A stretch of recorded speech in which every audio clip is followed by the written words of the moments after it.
Saturday afternoon at Philadelphia, Donald Trump is hosting a rally, and all of a sudden, there's a gunshot. And there's blood. There's blood on President Trump's ear. What's going on? What is going on? Why is there blood coming out of Trump's ear? Here. And then more shots ring out. People are ducking.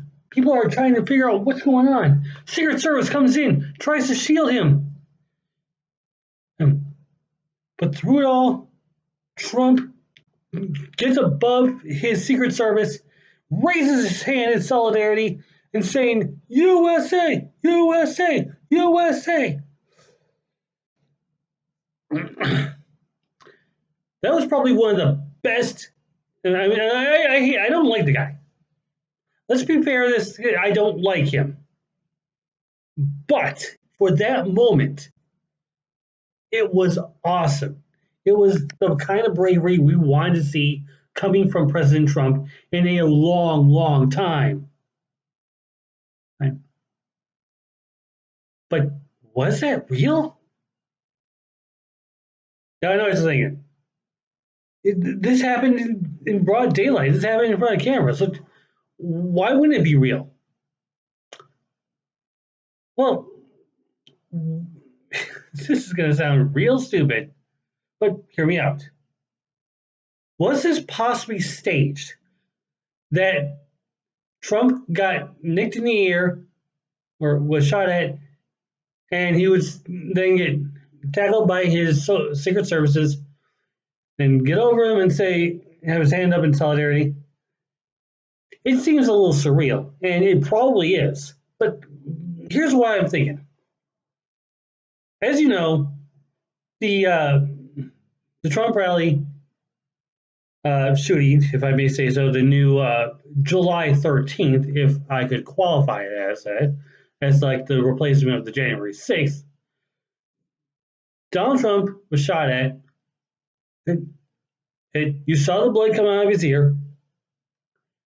And from the reports, 2 people are dead. One, an innocent victim who was protecting his family, and the other one being the shooter, who was a 20-year-old. Now, I'm going to get back to that one in just a second.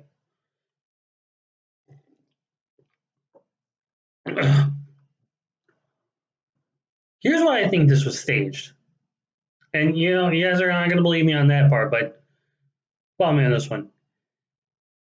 Donald Trump has been criticized constantly for thinking he has presidential immunity despite not being in the office anymore. The Supreme Court says, yeah, he has substantial forms of presidential immunity, but then that would give Joe Biden some chances of exercising his presidential immunity. So by that logic, you would think that, the Supreme Court could give him the same freedoms they gave me, right? So then when the 20-year-old shot, and from what I've heard, is hit off the teleprompter, cracking it, a piece of that teleprompter sheared through his ear, causing the blood. Like I said, that was a lot of blood for a little nick in the ear. But then again, I've seen gunsmith cats, and Natasha Radanoff's ear getting shot off. Yeah, well, I would say that's plausible. But people then started turning their backs to the cameras, finding like networks that weren't associated with Donald Trump. So like CNN, MSNBC, ABC, CBS, networks that were just like, oh, you don't follow the right wing? You're a traitor! You're a traitor! This is your fault! This is your fault! You damn liberals!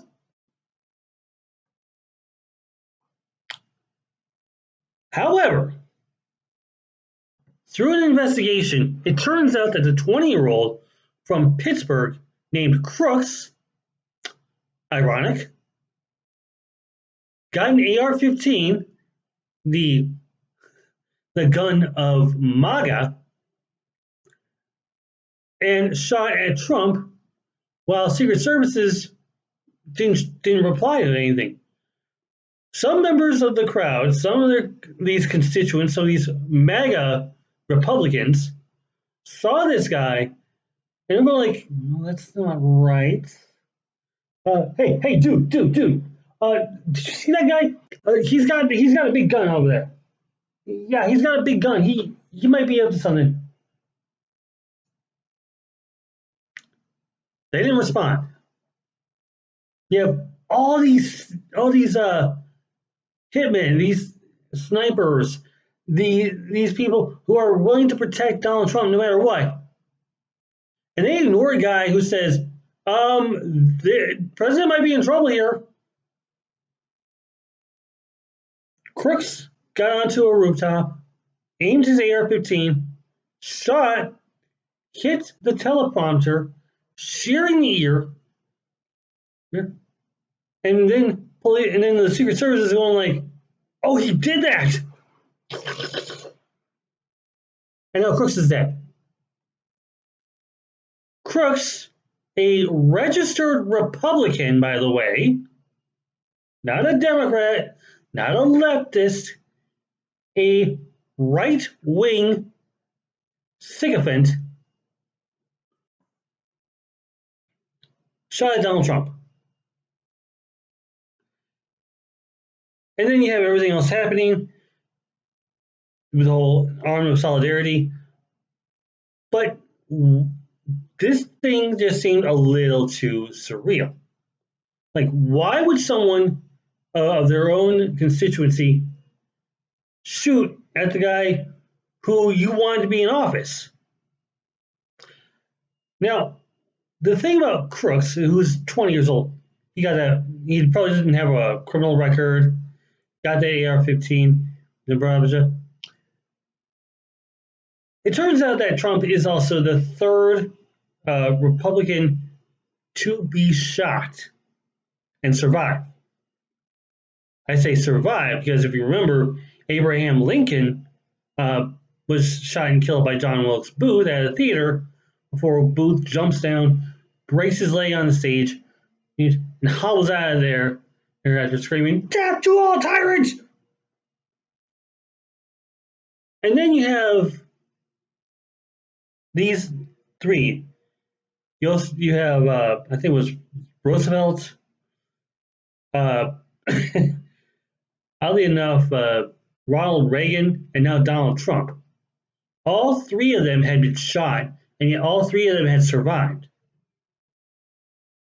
But none of them were shot by Democrats.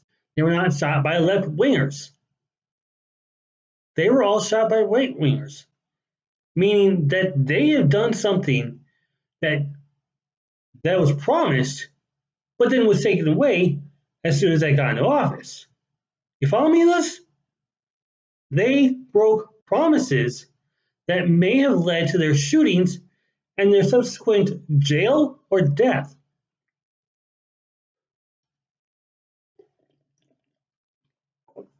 And the reason I'm thinking this is staged is because of the Secret Service. Did they plan to have this guy have Crooks shoot Donald Trump and then reply back to him and kill him as a means to send a message that says the Democrats are coming after Trump with full force? That's what I'm thinking at this point. It's hard to believe. It just seems implausible for that to be a case. But at the same time, there are too many inconsistencies. And I've been seeing all sorts of reports saying that, oh, it wasn't a left winger, it was a right winger. Why didn't the Secret Service do anything about it? Don't they care about Trump? And to see that happening and thinking like, there's some miscommunication going on here. And that's what it is. It's miscommunication from one plane to another. But was that even planned for that to happen? Did they purposely do that as a means to play out this whole fantasy that this was a left-wing attack? That's the thing that gets to me. Because it turns out, because as we all know, a whole lot of shootings happen on the right wing. And some of these people who have been known to have mental instabilities, but yet get guns, they're right wing. So what that tells me is that it's not, it was never a left wing issue, it was a right wing issue. And at first, we were willing to believe that Donald Trump survived the attack that was meant to kill him. And yes, it did. It looked like it did. And I don't know why Crooks had to die if this was staged, or maybe it was just a misplanned shot. But at the same time, it's like, what was the Secret Service supposed to do? They could have just shot him dead if this was the plan, or if this was the way to save Donald Trump. Stop him before he shoots someone, or this was all planned, and that the shot that hit the teleprompter and then hit an innocent guy trying to protect his family, that got a little out of hand. So it feels like I'm the one who's looking into this with so many different angles. But I know there are others out there. So I'm not trying to say that I'm the only one. There are probably people who are looking at this and going like, wait a second, is that possible? But I'm going to let you figure that out. All right. The thing is, this was never a left-wing issue. This was not under Joe Biden, who has said that violence is not the answer. This was totally right-wing.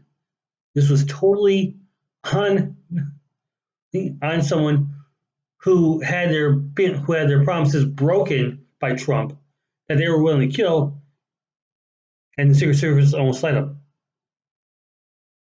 Think about it.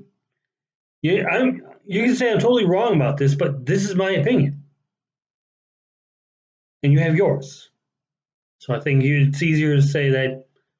Let me share my opinion, and I'd like to hear yours about why the Secret Service did not immediately shoot Crooks, and why Crooks was able to shoot Donald Trump if it wasn't staged.